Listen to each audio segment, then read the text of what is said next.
A story by Charles Dickens about a man called Elliot, the man who kept seeing himself. No, he's not sticking his finger up at you. It's a story about procrastination. This is your Christmas Advent story, your Christmas Advent ghost story, number 14. Simply called The Man Who Kept Seeing Himself. Now, this story isn't a horror story in the usual sense. It is a Christmas story in the old tradition about what happens when you're shown the life you're running out of time to live. Story number 14 of 24 is a modern Christmas moral ghost story. You don't need a ghost to be haunted. Sometimes the life you didn't live will do. Elliot Crane wasn't a failure. You see, that was the problem. He was competent, reliable, perfectly acceptable. The kind of man people described as steady, which is a polite way of saying unchallenged. Elliot was 42. Old enough to feel time moving faster, and young enough to still lie to himself about how much of it remained. Elliot lived alone in a rented flat he kept meaning to leave. He worked a job he once described as temporary, 13 years earlier. He owned books he hadn't read, folders labelled ideas, instruments turned once and abandoned.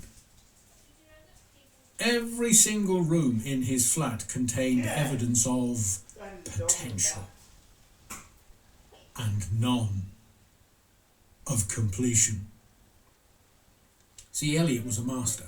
He was a master of the art of dillying and dallying. He was very good at waiting. Waiting for confidence, waiting for permission, waiting for a version of himself that never quite arrived. His sentences always began with, "Oh, I'll do it after." When things calm down, and once I've got a bit more clarity. Life, meanwhile, did what life always does. It moved. Laura had noticed it early. She didn't leave dramatically. She didn't shout. She simply grew tired of standing still. On their last evening together, she said, "You keep life in draft form, Elliot, and I need someone willing to hit send." He promised her things would change. He did mean it. She left anyway. Years later, Elliot still drafted messages to her in his head, never sending any. Elliot's father. He'd been a practical man, worked with his hands, fixed things immediately. He once watched Elliot hesitate over a decision and said gently, "Oh, careful, son. Indecision feels like safety. But actually, it's just another kind of risk." When Elliot's father died suddenly, heart, no warning, Elliot realised something unbearable. There had been no later, no better moment. Now, let's look at the first sighting. The first time Elliot saw himself was on the underground platform. Late, cold, nearly empty, and across the tracks stood a man literally exactly like him. same height, same coat, but finished. He appeared straighter and, more importantly, calmer. The man wasn't staring at him, he was looking right through him. The other man was waiting. The train roared through the station, and when it passed, the man was gone. Elliot actually laughed, but the laugh didn't land. The next time was subtler. It was in a cafe window. Elliot had turned his head and caught his reflection, except it wasn't copying him. The other Elliot was already looking away, as if disappointed. On the glass, briefly, some words fogged into view, simply saying, "You're late." Again. By the time Elliot blinked, the words were gone. After that, the sightings multiplied. At the end of corridors, in shop windows, reflected in dark phone screens, always silent, always patient, and always dressed in the life Elliot postponed. The coat he never wore, the shoes still boxed, the scarf Laura had bought him before she left. This version of Elliot looked tired, but resolved. And this is why it terrified him, because Elliot realised something awful. This wasn't a ghost. This was the version of himself who chose. And he was thinning, fading, as if sustained only by Elliot's courage and starving on his hesitation.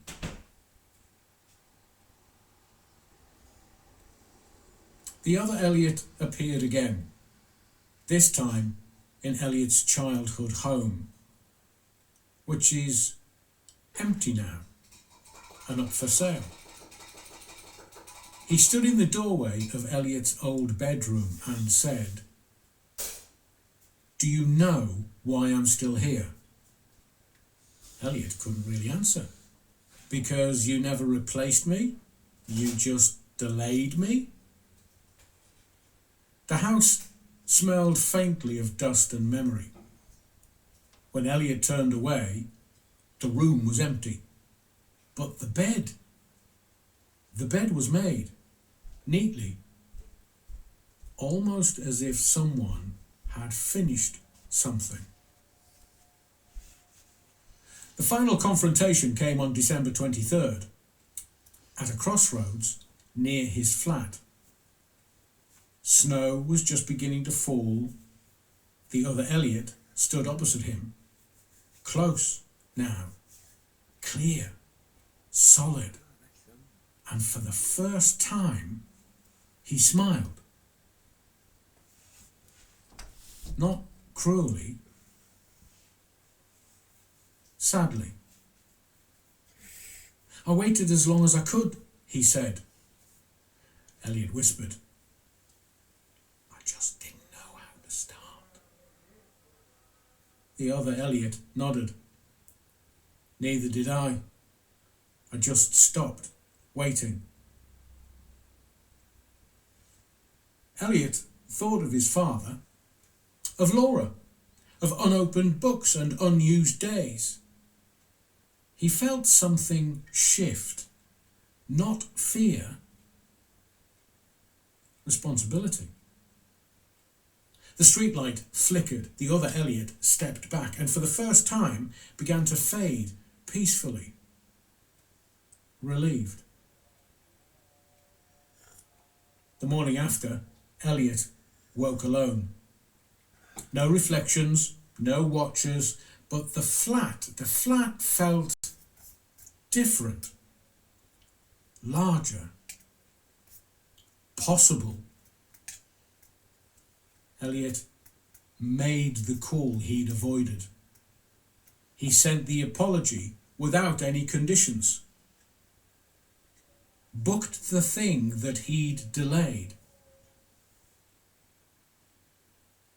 He started. Clumsily, imperfectly, but now.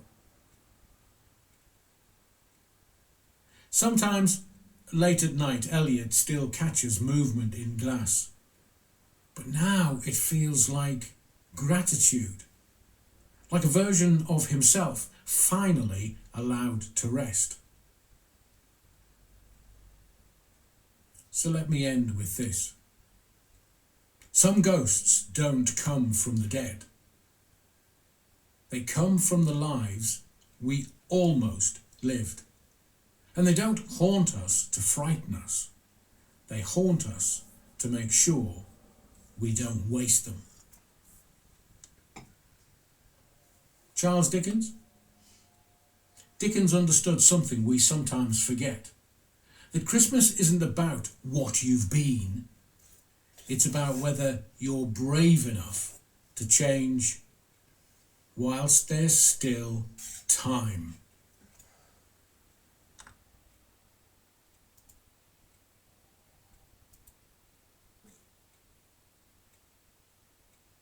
Something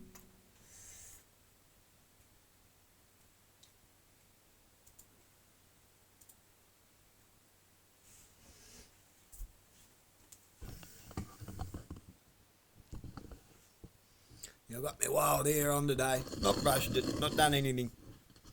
Sunday. It's the 7th day.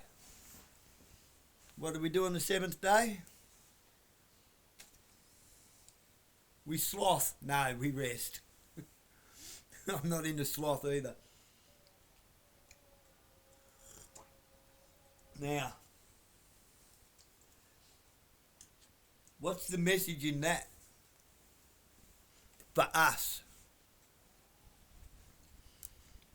For me and you, as a collective, as a union.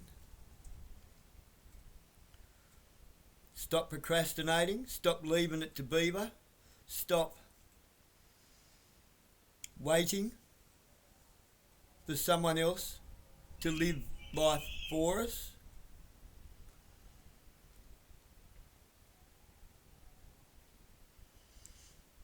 See, I even found a little lesson in that. For myself, a personal lesson. As to partially what went wrong with my family.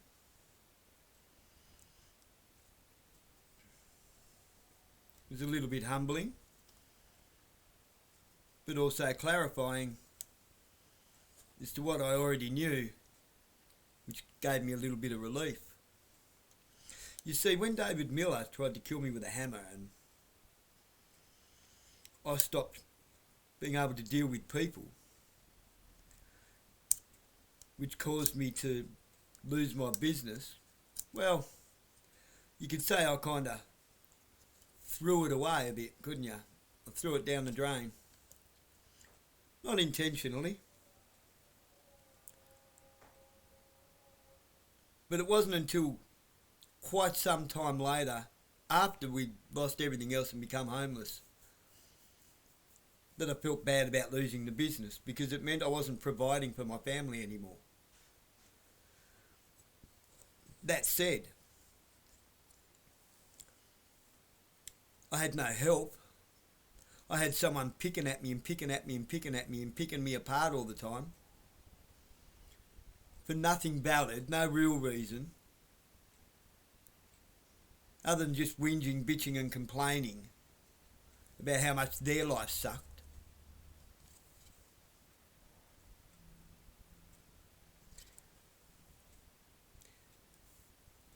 whinging, bitching, complaining and blaming the kids all the time for everything. Whinging, bitching and complaining to her, what I call the extended family, the in-laws, about me, but never actually talking to me, squawking at me, but never talking to me, while I was trying to put myself back together, surrounded by drugs everywhere, my neighbours, everyone I knew, and all the people that I thought would stand by me. Turned out I was just their convenience. So they abandoned me because now they don't have anyone to help them do up their shiny objects, their race cars and so forth. They don't have me to spray paint and fiberglass for them anymore. They didn't have me to straighten out their accidents that they kept having on hill climbs and so forth. I was no longer a convenience. And that's what I was battling with. I wasn't battling with people, I was battling with principalities. And it's hard to put yourself back together when you're constantly being picked at by the person you already feel guilty about not being able to give what you want to give them, for how much their life sucks. But they didn't want to help me pick myself back up so that I could do that for them again.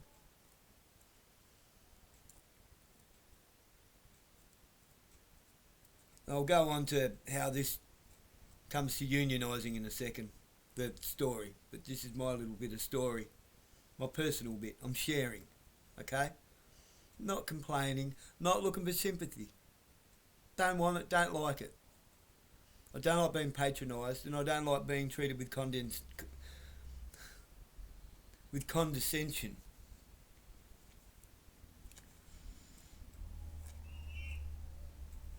You see, that person has never lived either.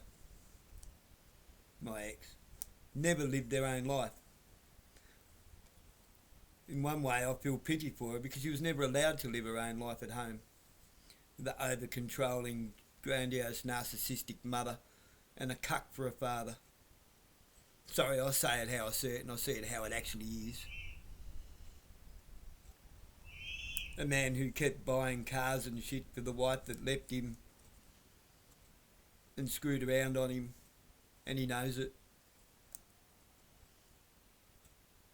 And then moved back in with her because she became ill to look after her. At least I'll give him this much. He knows what commitment to family is. I will definitely never take away from him for that. He overcommits. He comes from a Christian family, so he's the black sheep. But I think a little bit of Christ kind of washed off onto him and stuck the good bits, but not the you need to repent to me bits.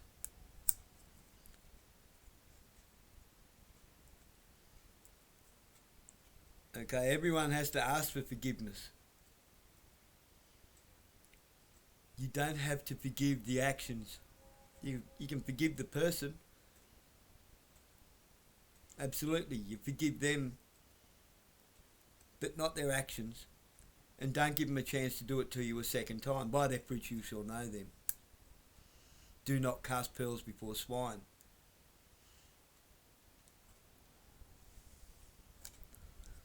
Now, in my case, she didn't want to live a life. She wanted someone else to provide one for her. So now she's hooked up with a bloke who was married at the time.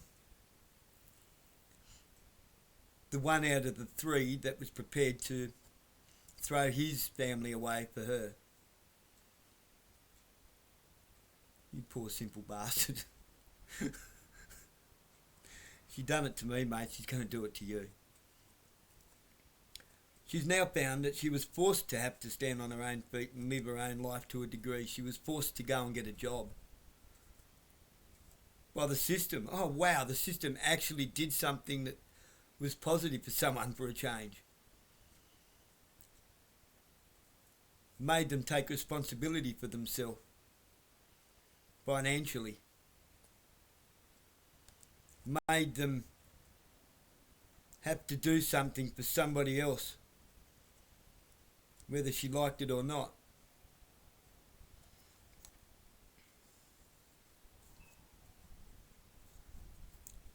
She doesn't like doing it. She doesn't want to do it. She has to do it. It's the difference. That's partially where my fall came from, was the pride that I got from doing what I was doing. I was proud of myself, as if I was the one doing it all.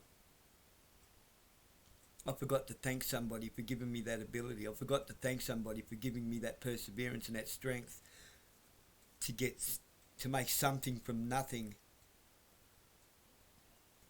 with the gifts that they gave me, to be successful in that. I forgot. Now,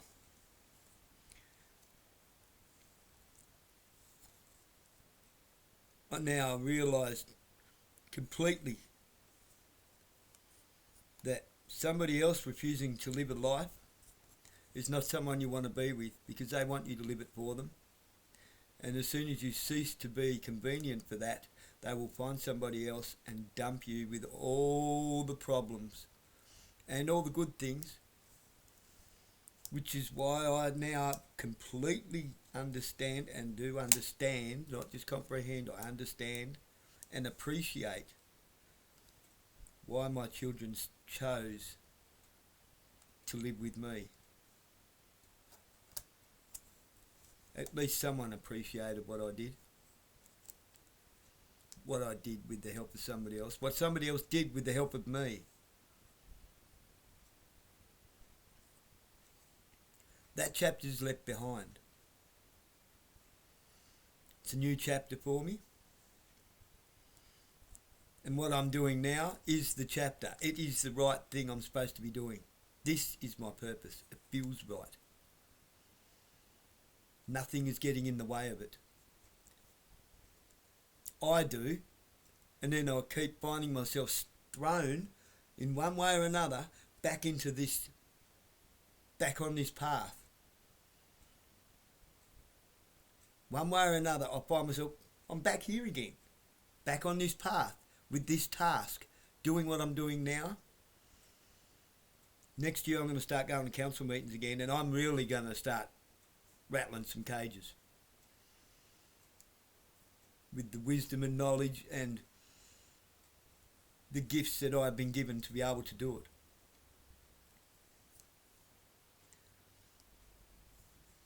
It's not all me. I'm just the vessel through which it is being done.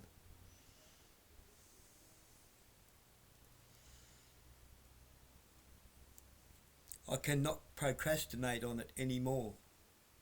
I cannot kid myself and think that I have some other type of materialistic, shiny object, earthly possession, and earthly fulfillment that is going to fulfill my purpose, because it's not. Our purposes aren't ours. They are selfless. Our purpose is for somebody else. Hence the old pay it forward ethics and morals. Give to someone not for what you can receive, but so that maybe they can show somebody else the path later. They can help somebody else. Pay it forward. Now we need to unionize. Do you all see your own ghosts looking at you before you're dead?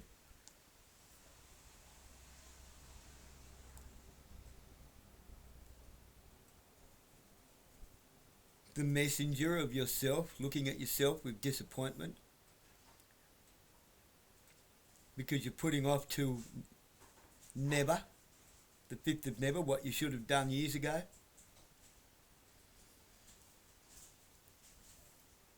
That is unionising. That is coming together. That is uniting instead of being divided and conquered. If we all get up our arse and just get into it and get it done together, we can do it in no time flat. We can do it in a matter of weeks with the big one-day reveal and realisation. Full disclosure to them. We're not playing anymore. You are irrelevant to us. We are the many, you are the few. Go and live on an island and leave us alone. We can thrive, not just survive, and we will be better off to do it without them.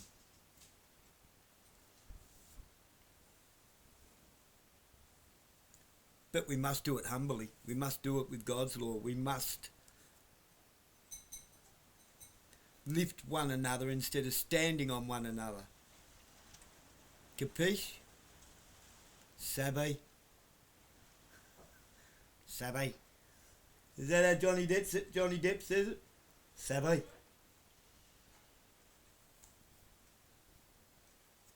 I propose parlay, savvy?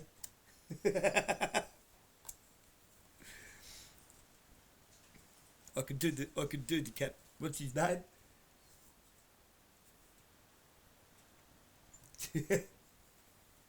Jack Sparrow run pretty well. You're being led astray. Not everyone in Hollywood's a demon. The place is demonic. They're not all bad. Denzel Washington's not bad. Mel Gibson's not bad. The bloke who plays Jack Reacher, what's his name in the new Reacher? Can't remember. He's definitely not bad. Jim Caviezel's not bad. They're not all bad. I don't think Johnny Depp's bad either. I do not for 1 minute think that Michael Jackson raped any kids, but Bill Cosby, on the other hand, with his putting his pudding in the pudding.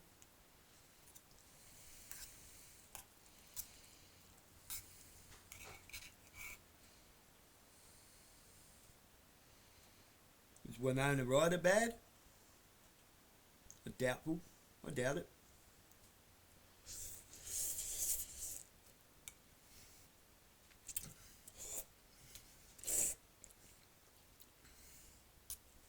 Tom Hanks? I don't know. Possibly. Very possibly. But I don't know. You see, all you people that believe that this person did this and this person did that because somebody else told you that they're on the Epstein list.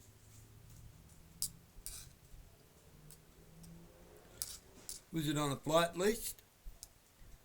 Was it on a blackmail list? Or was it just an invitation list? How many times have these people been invited and never actually went? How many people went once, said I'm not participating in this and never went back again?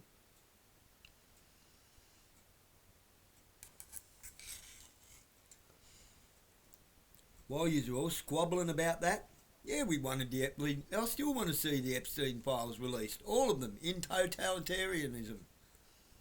No redaction.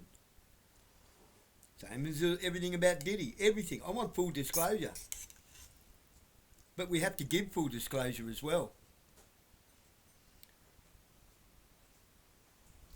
Ask and you will receive, seek and you shall find, knock and the door will be opened. But you got to give a little to get a little. You might have to give a little something of yourself to get what you want. You can't always get what you want, but you'll get what you need. Isn't that right, Mick Jagger?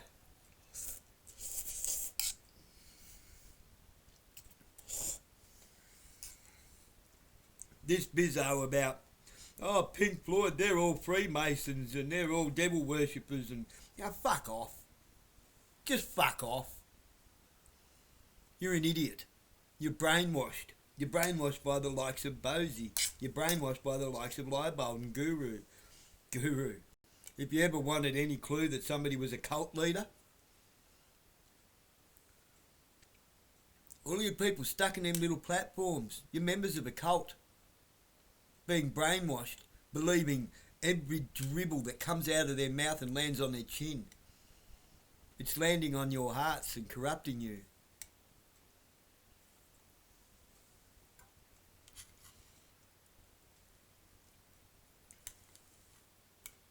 The Pharisees. So, the disciples didn't wash their hands before they eat. What's on their hands is not going to poison a man, but what comes out of the man's mouth surely will.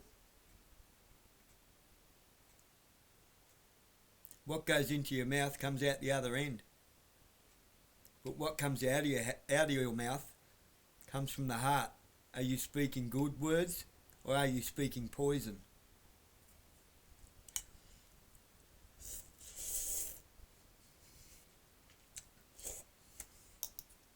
Matthew 15.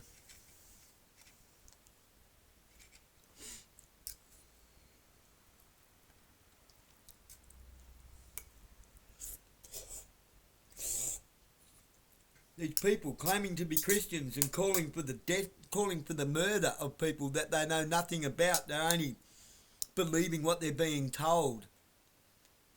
You've already committed murder in your hearts. And they call yourselves Christians. You know, I forgive the man that hit me in the head. I don't forgive what he did.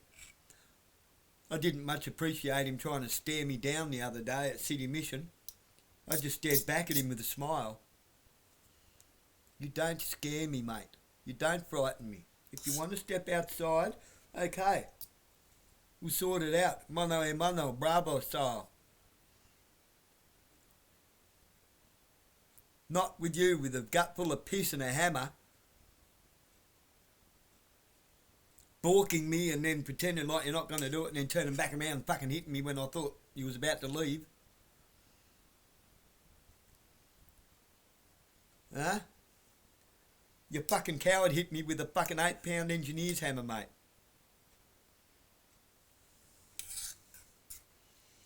In the head. I'm still here. How dare you look at me like I did something wrong? You're looking in the wrong direction, mate. Look at your mates. You're the bikie, not me.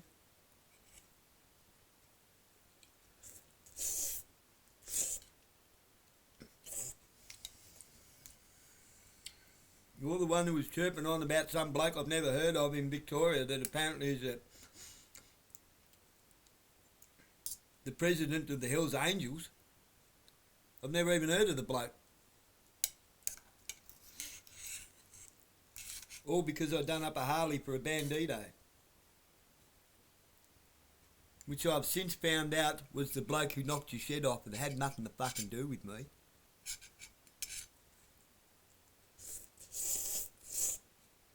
Am I going to name him? No.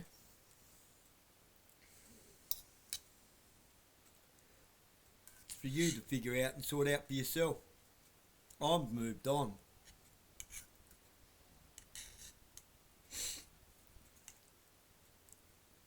If I don't forgive you, I can't move on.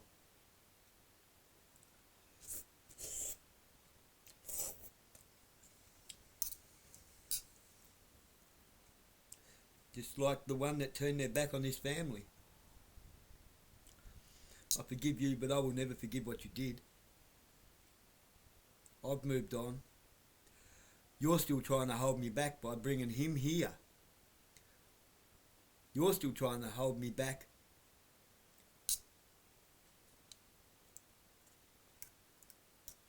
By trying to buy the fucking kids. Instead of giving them what they need, a mother.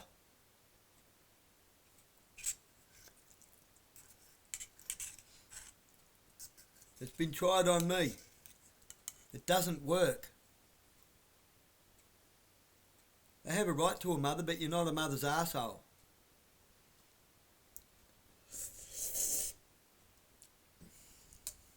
Why do you think they're with me and not you? Why do you think I got to keep the house? Even Housing Choices saw that. They listened to the kids, not me. I gave them the choice. 100% gave them the choice. And I'm sorry. It's not that they chose me, it's that they didn't choose you for a reason.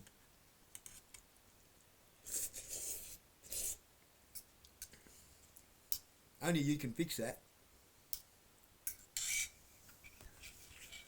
With a little help.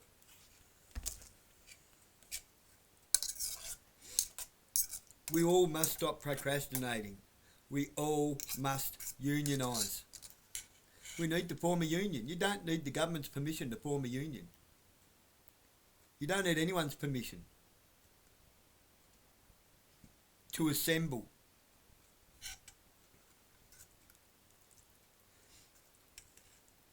The ultimate act of defiance is not to try and fight them and overthrow them. The ultimate act of defiance is to make them irrelevant. It's to move on without them and make them realise you don't need them. We don't need them. They are poison. They are toxic.